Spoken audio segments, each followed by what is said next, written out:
Welcome, everyone, to another episode of the HR and Payroll 2.0 podcast. I'm Pete Tiliakis, and as always, I'm joined by the legendary Julie Fernandez. Welcome, Julie.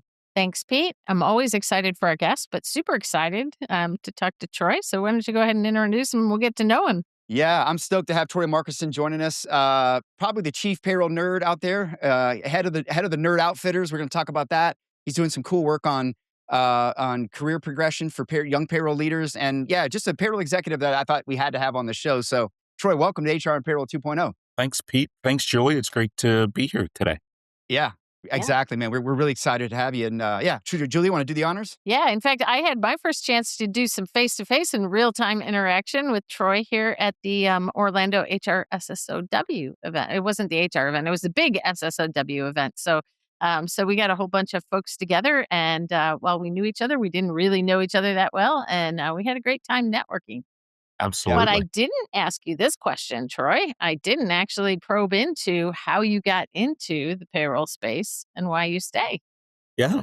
So I am a rarity. I chose payroll. I chose payroll. Fell into it, I guess you could say, in a sense, in that my first college internship was in payroll. And just very early on, I was telling someone recently. I remember the day, here I am, I just finished my sophomore year of college and, about second week into my internship and my mom asked me like, hey, how's it going? And I said, and I had spent all day just entering timesheets, right? Timesheets would come in the mail Monday morning and I'd spent literally the entire day doing nothing but entering timesheets. And I told my mom, I said, like, how cool is that? Like the responsibility that I have in doing that. If I get this wrong, there's a person that's not going to get paid correctly, and the trust that they had in me at that point in time. So yeah, that was my first introduction into it, and really have touched every aspect of it, literally every aspect of payroll. And yeah, why I stay in it is because I still have that passion today. Like we impact every single employee every single day, right? We literally fund the government's programs. And I know, Pete, you said it many times, right? Like, if we get this wrong, people can go to jail. Yeah. If that happens. So, just the great responsibility, I love to see so many more people now recognizing the impact we have on employees' trust and engagement. And I know, Pete, your survey, calls some of that out, as do some of the other surveys as well. So yeah, it's been a great career. I still am learning something new every single day. The day that it's no longer exciting is probably the day that I start looking for something else. But it's been a wild ride so far. I love it, man. I love it. I love it. I love the way you're talking about recognizing the impact from that very early first job experience as an intern. And I think we all were given some crazy things to do, considering we had very little experience back in the day, right? I venture to say that probably doesn't happen anymore because it is acknowledged to be a really big, impactful thing. And yet, aren't we doing the same thing with AI agents that are being born into, a similar role in payroll, and you launch it and you think just because it's technology, it's not a newbie to the organization and doesn't carry that same risk. So just fascinating part of your story, right? Yeah. I think it's very formative to work in payroll young. For me, it was the military and it was more HR data maintenance and career data and payroll data impacting data. But looking back, it was incredibly formative for me. So it's good that you had that sort of awakening early and it wasn't just a job that you were which it probably was too when you're young, right? You're just trying to fit in. Yeah. Oh, yeah. They definitely gave me some crazy stuff to do as well. There was, one lady, she never liked to file any of her paperwork. So back in the day, right, you get that paper direct deposit form that had to go on employee record. Literally, she saved all of her paperwork for the entire year. And that was the intern's job. So when I wasn't entering time, I was for weeks just putting thousands of pieces of paper into employees' files. Crazy. Well, look, I want to talk about a lot of stuff here, Troy. But first, I want to ask you, man, you live in Dallas, right? Mm-hmm, Texas? I do. Yeah. Yep. But you've got a very Canadian accent. I do, yes. Are you a Canadian? I am Canadian. All right. Again, this wonderful career has taken me really all around the world. I am blessed to have an amazing family and understanding family. I used to do payroll implementations, and when we got married, I didn't want to be a weekend dad, a weekend husband, so we picked up the family and moved them. So we've lived in Florida, we've lived in Indiana, California, a couple stops in Texas. And of course, having global payroll roles have seen the world with it. So, Yeah. so yes, don't hold it against me. No, But no, we love it. We love it. I yeah, love Canada. I got a lot of great Canadian friends. I was just going to say, you don't sound like any of my Texas friends is all. definitely no. The y'alls, those don't slip out very Yeah. often. No, it's all right. We'll get you. We'll get you to adapt. First, another thing I want to get into too, before we get into what you're doing with the younger generation here, man. You got to talk to me about the nerd clothes, man. I keep seeing your shirts; they're popping up everywhere. Hey, I love it. Ryan's I going to love it. kill me for doing this, but I love there it. we I go. love it. Payroll nerds everywhere. How did that come about, man? And Nerd Outfitters is your brand. I'm gonna make sure we Yes. share that. But like, tell me about that. What's the goal of that? Yeah, so it goes back probably 5 years ago.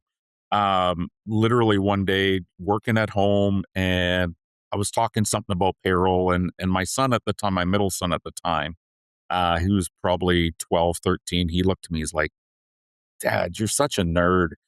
And I'm like, "Darn right I'm a nerd. Like, nerds run the world. Like, you should be Yeah, proud to be a nerd." Right. And so, kind of since then, it started with him teasing me about being a payroll nerd, because I'm always talking about payroll or, whatnot. And then it started last year. My wife, she made me kind of this first mock up of Payroll Nerd, and I started to do some fun things on Instagram and TikTok, and started to wear the Payroll Nerd merch, and just random people started to reach out to us on LinkedIn, or I'd get a comment on TikTok or Instagram. How can I get one of those? And so the wife and daughter have really run with it, and they use my voice for some of their posts and whatnot. I But love yeah, it. it's been fun. Yes, there will be other payroll nerds at Congress. There's Good. hundreds and hundreds of payroll nerds at Congress. We want them all to wear their uniforms, Yeah, uh, I love it. and be proud, because we all should be very proud of the nerdiness in us. And so, Yeah, that's what my wife and daughter are really focusing on, is like, don't be shy about it. Like, be proud, be unapologetic. That yeah, literally is one of their shirts, unapologetic nerd. I love So, it. So not yeah, only are you like the payroll nerd OG in this whole clothing line, right? But they also decided that you had to have the dorkiest voice to go with it. Nobody else could do the payroll nerd voice but you, right? there we go. There we go. Yes, yes.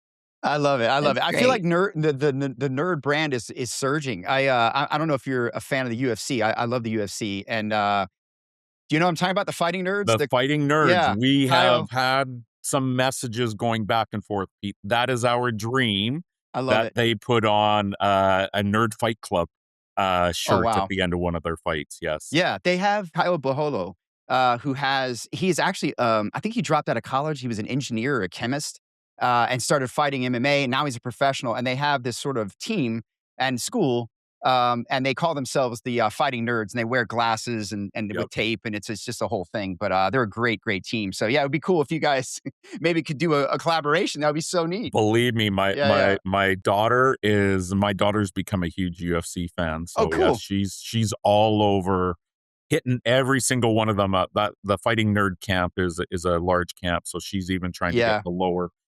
Probably not going to get the high end fighters. Start at the low end fighters, and yeah, Yeah. yeah, There's a handful of them. They're really good, man. They're really good. My yeah, son likes a lot of them. But yeah. well, look, I want to talk about what you're doing, right? We've talked a lot about it on this show. It bothers me personally that we are headed to a very dangerous cliff with payroll when it comes to talent. I know every sector, every industry is losing talent. The service trades, right? We're always having a lot of your trades like construction and welding and things like that were already depleted, right? And there's a lot of a bit of a resurgence in apprenticeships happening in those areas. But there's a lot of opportunity for us to, and there's always been a lot of opportunity for us to speak to and bring in younger generations into the workforce, coming into the workforce into payroll as a first stop. But I want to talk about that because I know you've done some group work on that, some research. Tell me a little bit about what you guys are doing. I can't remember what you called it. It was Yeah, Payroll 2040. So 2040. There you go. yes, yeah. So first off, Payroll 2040 is as we design the systems of the future. What I see in those meetings are people that look just like us. We've been in the industry for a Yeah. really long time. We know payroll inside and out, and now we're there to design the systems that we won't even be using, You're right. right? Yep. We're going to hopefully be sitting on a beach or up in the mountains, whatever, right? So I paused, some of those discussions and said, look, like we need different voices in this room. And so I pulled together a survey and got great feedback. Being in Dallas, lots of local colleges, so got out and spoke with about 70 students in roundtables, over 200 respondents on the survey, Oh, wow. just to get feedback as to what it is that they're looking for in their future payroll. And then another aspect of it is also let's introduce a profession to Hmm. them Yeah. that none of them are even considering today. And so that has really been impactful for them. And, it's very consistent that I would hear, I'd never thought about payroll. I never even thought about, how impactful it is, and literally I would start off the conversations with like, I wouldn't even say payroll. I would say, who's interested in a job that impacts everybody every day, Yeah. who's responsible for that largest expense, who, is constantly up for change, who, and Pete, I'm going to say one of your numbers, 80% of the workforce is going to be retiring over the next 10 years. Yeah. Is AI resilient, right? And frankly, once you get into it, you're never going to have to look for a job, right? Yeah. Good point. Everyone's hand in the room goes up. I'm like, Yeah. that's payroll. That's payroll, right? Think about it, like, if the economy's good or bad, people still gotta get paid, right? I mean, if the economy's good or bad, people still get sick, they gotta go to the doctor, right? You're absolutely right. Every business that has at least one employee has a need. Well, Yeah. I was just Yeah. thinking, I've done a session at Payroll Congress for the last 3 years now about the generations and the payroll skill set and how that's evolving. And one thing that I would love to, tap in and get some input on from your groups is the idea that to me, payroll is the greatest jumping point in the world to navigate a career if you like to get involved in different things and have, that dynamics of changing. And I just see, we all see it. Folks from there, you can go to GL or finance or HR or time or the plant operate. I mean, you can go anywhere. Operate Yeah. Yeah. operations, Operations. data, project Yeah. management, or go travel the world. Yeah. Yeah. Like Go you and said. open up a shared services in the Philippines, right? Yeah. Yeah.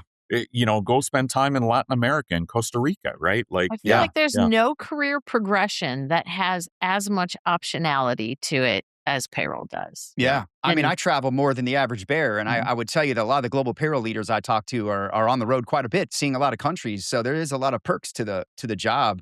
I just wish we could get people to consider this first, right? Hey, how do we get them to want to come to payroll, as a first stop? And that's the trick. Yep. But how do you get this group together? Like, what are they made up of, and how do you continue to work with them and study them, or Yeah, yeah. So, from gathering the data, have made a lot of really strong relationships, and frankly, have encouraged a number of them. Like, look, I want to bring you along in different conversations moving yeah, forward. So, we're all part of different payroll forums of one sort or another, and they're all trying to figure this out as well, right? yeah, And so, bringing a lot of these students into those conversations as well. And also, I put it out to look, you're giving us a lot of information, which is great for us, but I want you to understand the great opportunity this is for you. yeah, You're still in college, you're building connections. And if you're going to be in a round table, if you're going to be part of a conversation, be posting that on your LinkedIn profile. You got to start managing yeah. how you're going to stand out amongst all of your peers. And even if you don't end up in payroll, recruiters are going to jump at those that are, providing this sort of feedback in their sophomore and junior year of college. It's going to lead to internships. It's going to lead to their first jobs, which every student is worried coming out of college for. Yeah, agreed.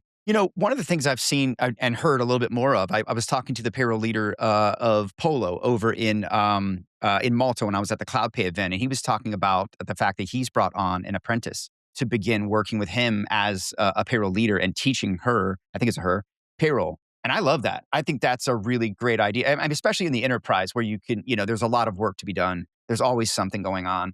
But even in smaller companies, that could be an option. Do you see that as a viable path for payroll? Do you see Yeah, enough of that?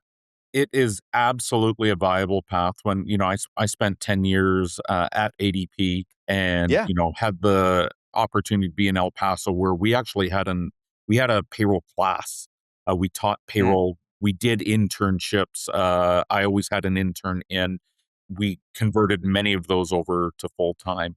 I look at all of the vendors. I think that's where the biggest opportunity lies. Yeah. And look, at all of our companies, every company has payroll, obviously. We all have this responsibility, but I would love to really see more. I've talked to a handful of the vendors out there to even be like, how can I help you um, kick this off and get this started? Because majority of the people fell into payroll and they learned it, Yep. right?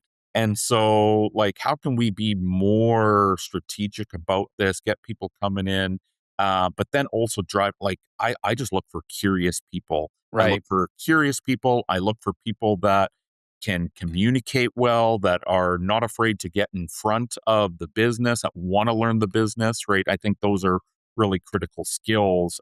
Will teach you the payroll side of it. So, Right. Yeah. so much more that can be done. And again, some of the different councils I'm on, we are talking about how we can play a role in that as Yeah. well. But I would love to hear an ADP or a Strata or any of the big players out there to say, hey, we've actually got an academy now, and we're sponsored with local universities. Yeah. Yeah. No, we need it. You're absolutely right. And I think there's a great opportunity for that. And I work a lot with veterans and spouses coming out of the military and transitioning, and those that are looking for an HR career or are kind of lost. I suggest to them, hey, look at the HR outsourcing firms, right? There's so much of us are alumni of one of these companies. I worked for ADP in the very earliest days of COS, and some of the other vendors like IBM and TCS. But what I tell them is like, listen, payroll and HR are their product, right? Like they are curating and cultivating perfection around that profession. And that means they are constantly investing in educating and curating talent, bringing talent, developing talent in and around their product. And I said, if you want to go and get and learn HR and payroll at scale against many, many, many businesses, this is a great opportunity. And you can find out if it's for you, probably get certified. And if you want, maybe if you have the ambition, move on and maybe go lead a payroll team somewhere in a company. So I think it's a wonderful path. And I know they do a lot with veterans. I'd love to see them do more with young career professionals. And maybe some of the bigger ones are, and we just don't know it. Yeah. Well, and Yeah. Troy, I'd love to see, as you're interacting with these, young aspiring professionals and maybe even proselytizing a few of them and getting them into this field. We've also done a Gen Z series. And to date, that Gen Z series is more about them interacting with HR in the workplace, not necessarily because they've committed themselves to a career in this path. And so I think there's a great opportunity for you to have started some interactions and some relationships where we could also talk through kind of a Gen Z perspective and put that into our Gen Absolutely. Z series. Yeah. Yeah. Yeah. So what happens next with that cohort? Do you do more follow up with them, or what happens? So yeah, there's a number of them where they've agreed that, hey, we want to stay in touch and have follow ups. And again, some of the different councils that I'm on, we are gonna bring those individuals in for further conversations. And again, start to build your relationships, right? You're Yeah. on a Zoom call with 30 other global payroll leaders, great Make some connections for you to friends. make. Yeah. Yes, Yeah, absolutely. yeah. Yeah. Do you think that the payroll associations are doing enough necessarily to kind of like I think they might have some scholarship type things, but like do you think they could do a better job of maybe, I don't know, curating some of these groups themselves and maybe helping them Yeah. get Yeah. in the mix? They may be doing something. I'm not aware. I've Yeah. reached out and tried to help, and hey, we're all going to be at Congress here in a couple of weeks. And I'm definitely going to be tracking some people down for sure. Good. Have some further conversations because we all, it's our responsibility because yes, there's that cliff is coming quick.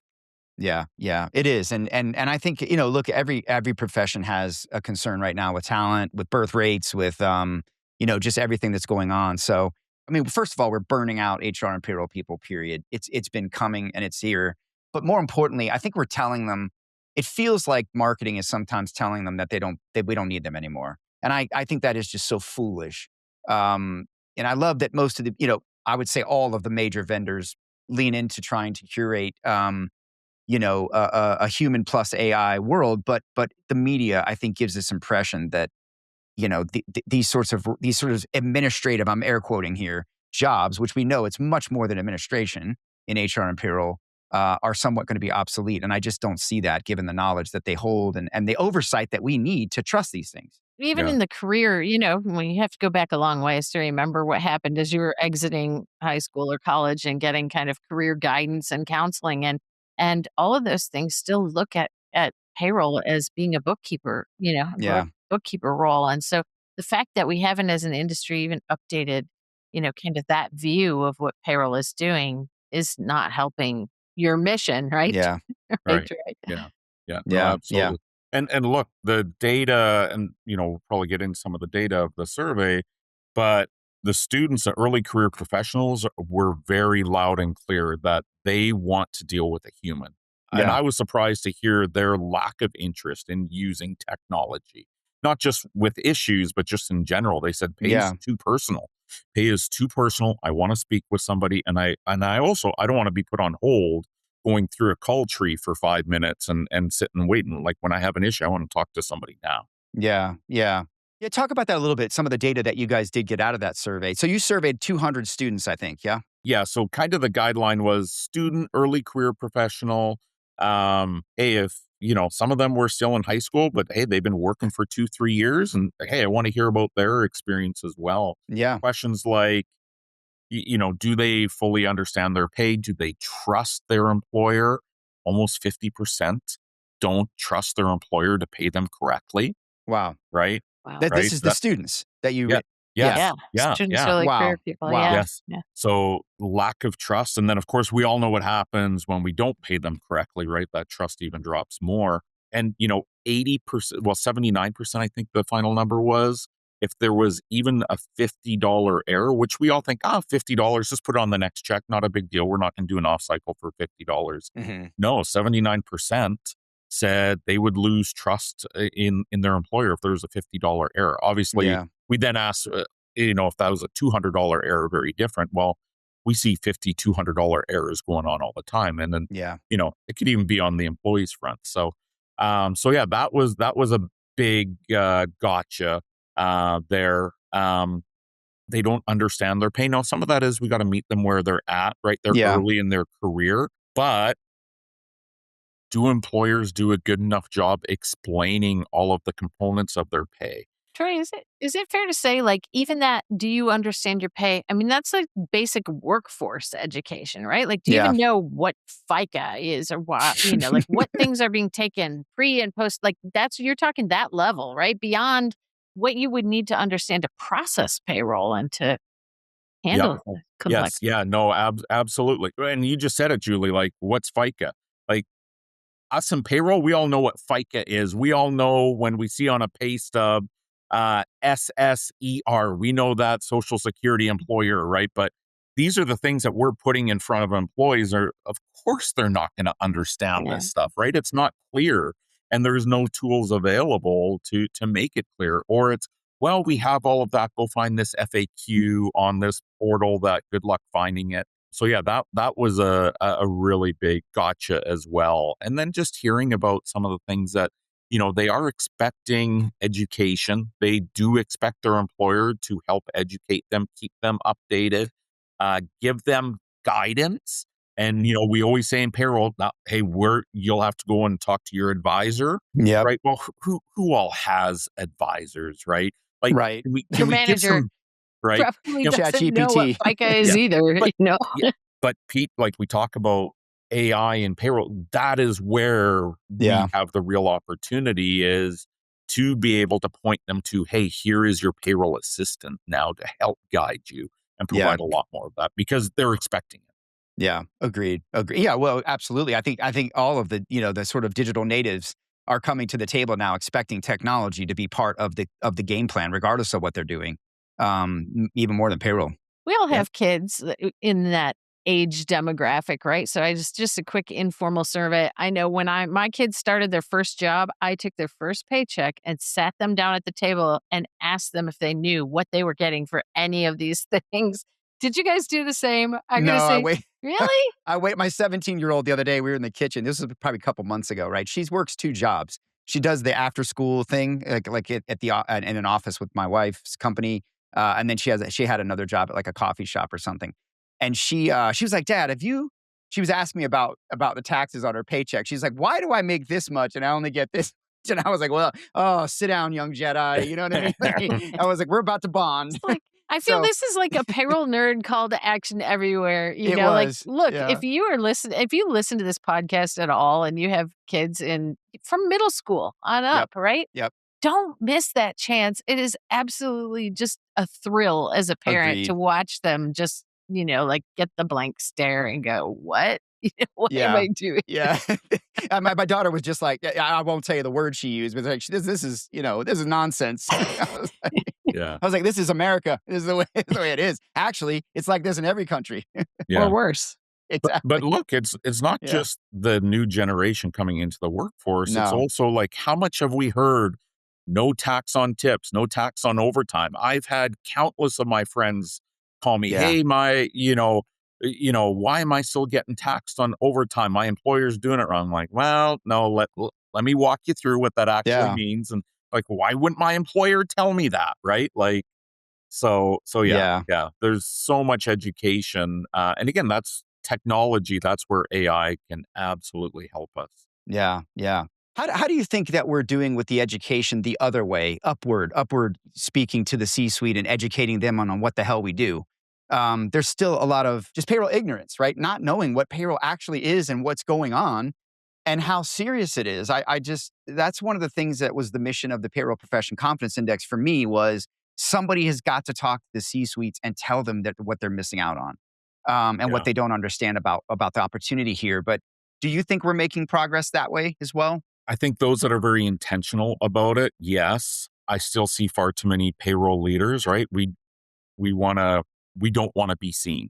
Yeah. Right. We want to, and a lot of payroll leaders feel that they're successful if they're not seen and they're not heard from. And I think that's the wrong approach. Yeah. I think we have to be the unapologetic payroll nerd there and insert ourselves into those conversations. And start easy. Start with something as easy as sit down with each of your C-suite members and talk to them about their own tax situation. Because, every year, right, they'll get their big stock awards, right? And then they get a big tax bill at the end of the year. And they're like, well, payroll messed this up. Like, no. Let's be proactive. Let's have a conversation about what that is, or not even that. It's, well, you're doing this. You got this 1099 for this board work. You need to take that into account. Like, you're going to have to pay taxes on that at some point. Like, we can help you with that by setting up additional withholding, right? So even just simple things like that, do that. I'll tell you, every one of the C-suite members are going to appreciate that you took the time to explain that to them. But then you've started building that relationship. Boy, I don't know. Right. I'm thinking of the other option, which is the face palming, and having that person go, how do you know what I make? Well, like, duh. We're the wizard behind has to make this happen. Payroll knows all. We know every upstream process that's broken. Right. Like, that's the other thing, right? Like, I was at an event a couple of weeks ago, and I was talking to a chief people officer. And I asked him, I said, how often do you get in and understand the payroll data and what stores have more off cycles or payroll errors? And he looked at me. He's like, no, I never look. I'm like, well, you're focused on engagement and retention. That's key. And it's going to tell you every other broken process upstream. Agreed. right? Agreed. If your new hires aren't getting paid, if they're always getting missed on their first paycheck, you got an onboarding problem, right? Yeah. Your CFO should be, wanting to understand, hey, not just from a headcount perspective, hey, we've got to keep headcount down. Yeah, but your overtime's through the roof. Yeah. If you just brought in some extra headcount, it would actually be cheaper for us to do that, right? So, Right.